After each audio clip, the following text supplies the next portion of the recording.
I just want to have Yeah. conversations with people and just talk about what it is we're doing right now and tips and ideas of how to navigate what's going on right now and how to use these tips for the future. Like, we don't have to just use this right now during a pandemic. These are things that we want to use anytime because our world needs it. The first day that I had to work from home, I had to actually go back to the office.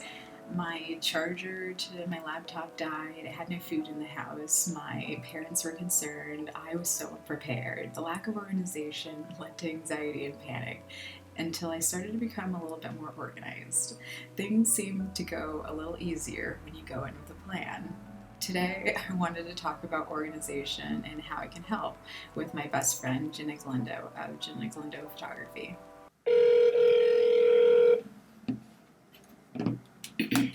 Hi. Oh, hey. Thank you, Jena, for calling in today. Right now, I'm actually speaking with my best friend, Jena Galindo, who owns her own photography business, Jena Galindo Photography. I actually spoke to her before on the show, and she gave amazing advice about how we can use certain things in order to sort of make our lives more eco-friendly. And I kind of wanted to talk a little bit more about some of those things and apply them to what's taking place right now. And I first wanted to dive into organization because, Jena, you brought up an amazing point that first getting your life organized, now that we've changed it, makes it so much easier to navigate the world in your life day to day. So I just kind of wanted to see how you organized your life. Yeah, so I kind of stumbled upon this when we were just you and I talking earlier. Really just because we had family last week come into town and stay with us, and we just moved into this house at the very, very end of December, and so we still had boxes, we still had things disorganized, just kind of chaos, and we've been living in that for a while. And even before, this virus, we found ourselves very stressed, and so anyway, they were coming, so we just cleaned up a lot in one day, which was very exhausting and stressful. However, the next week with them being here was a little less chaotic because of it, and then when they went home, we were able to enjoy our home. Now I've been focusing on organizing even further and getting the house together, now that most of it's already done, which is fantastic. So I feel like even during this pandemic, I feel like my mind is much more at peace than where it was before. My husband's able to come home and have more clarity. And I think it kind of goes into the whole cluttered space, cluttered mind. And now that we've gotten to a place where we're creating more of a sanctuary at home, it's a much more relaxing and calm place to be. And I know that, if things change or something, we have a safe place here at home. We've been working kind of steadily just to make sure that, we have enough supplies. And right now, I think I have enough supplies for the next month. That's a nice peace of mind, and we have enough funds to get us through the next month with our mortgage and everything too, because it is stressful having just bought a house 2 months ago, and now we're going into a pandemic where none of our jobs are secure. My job as a photographer, I'm not really getting any because everybody's staying home, which is understandable. Yeah. So I'm just taking this time to be productive within my own home. So that I can still have that sense of productivity, and now I have an organized, clean home, and it's kind of great because I've also been cooking and crafting more because of the time I have on my hands.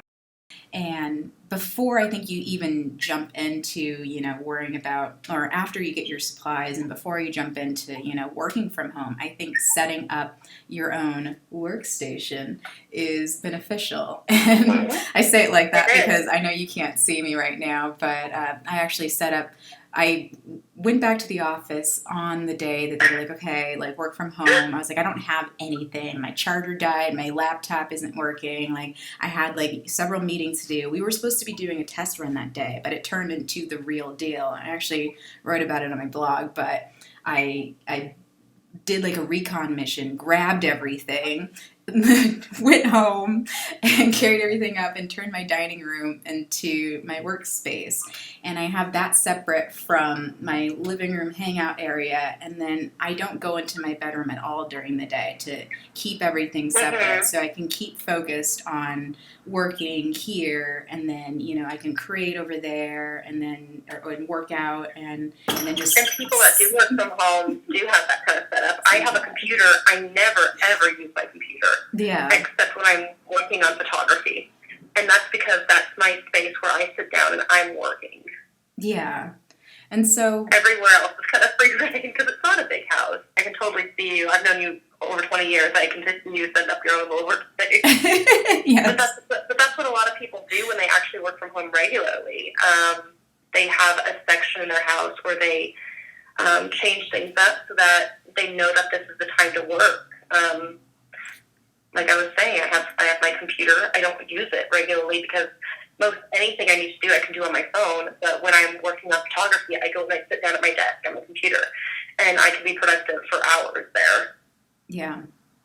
So, no, that's really good. I think another thing, too, is for people who I know who have kids and, other family members who are staying or isolating at somebody else's home, and you have all these extra people and things to worry about, is setting those boundaries ahead of time. So for you, if you have to work on a photography project, you're editing older photos or working on a separate portfolio project, to set aside time and space and let your husband know, hey, this is my time to do these things, and normally I would be doing them elsewhere, or we'd be outside doing our own things and have space to do that. Absolutely. But because of the circumstances, and that ties into having your own space to work. My computer is in the living room. If he's watching TV, it doesn't really bother me because I can hear things and work, and it doesn't bother me personally. But he also knows when I'm at the computer, probably don't bother me because I'm working, and I don't have a lot of tolerance to hear about anything when I'm at the computer. I'm like, nope, this is where I'm doing my work right now, and he knows that. So I think even people understand who live with you after a certain time that this is your workspace, and when you're there and doing that, they kind of know that you're busy. Yeah. And can't leave you alone. And I think another... I have a craft and photography room where I keep a lot of my photography supplies, but it's a lot of craft stuff too, and I have my sewing machine and everything. And I'll just go in there and shut the door. Yeah. and it's kind of like, leave me alone. I'm doing stuff. And the other thing that I kind of wanted to talk about, and it kind of goes in tandem with this, is the organization of time and setting aside time during the day to do certain things. I can't operate if I'm trying to do everything at once. I mean, I do that, but I do that within a limited amount of time. And what I mean by that is I may have a couple different projects going that are related that I can switch back and forth in between, but during a set time during the day. So I know I'm working from home. My job's actually really good about making sure that we do FaceTime, and that's the reason why I'm wanting to do more video with people. It's to hold myself accountable first, so I can put some clothes on, and people would know that I'm getting dressed and showering every day.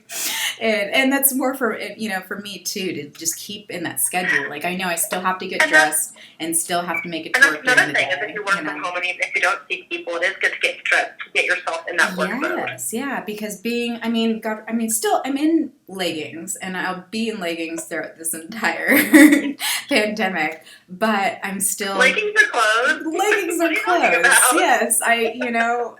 As a hiker who is on lockdown, I'm going to wear my leggings, and, I'm not going outside right now, and I'm not hiking, but I'm still getting dressed, and I'm still setting aside time during the day to make sure that I get certain things done. And so I worked out this morning because I realized that working out in the afternoon isn't going to really work for me because there's more people out. If I did want to run, I'd rather do it in the morning when there's less people, and I stay local, come back, I could shower, get dressed, and then work on my work, and then I could do my creative stuff in the evening.